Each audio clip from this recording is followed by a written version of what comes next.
Hello mga katiya! Happy and blessed Sunday po sa inyong lahat. Ayan, at nag-ready na nga ho ang tiya dahil tayo ay magsisimba.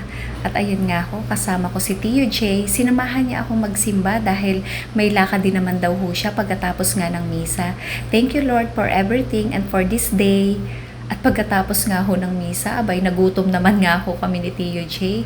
Kaya ayan, dumayo naman muna kami dito sa isa sa Pinoy na kainan. Dito nga sa may palengke sa Sinchu City. Ayan, kung gusto nyo ho na makakain dito, makatikim din ng mga luto nila, punta lang po kayo dito. At talagang masarap din naman nga ho yung mga pagkain nila dito. Kapag ka nga ho ako napunta sa Sinchu, ay dito nga ho ako kumakain. Bukod sa pangmasa na at mura din ang kanilang mga tindang pagkain. Hindi lang ho ulam, meron din ho diyang mga dessert na pwede nyo ding bilhin. O, sobrang, ang dami po nilang mga lutong pagkain diyan.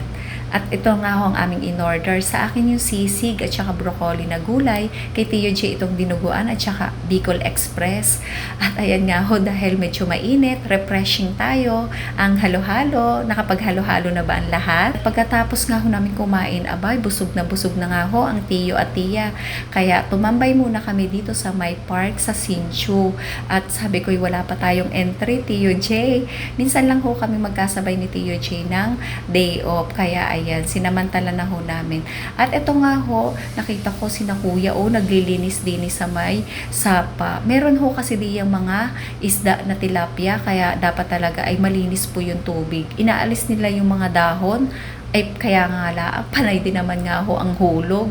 Ay buti na nga lang ho, dahon lang ang nahuhulog at hindi siya ang nahulog sa iyo. Ayan, at ang tiya, hindi na nga ho makapaghugot ngayon.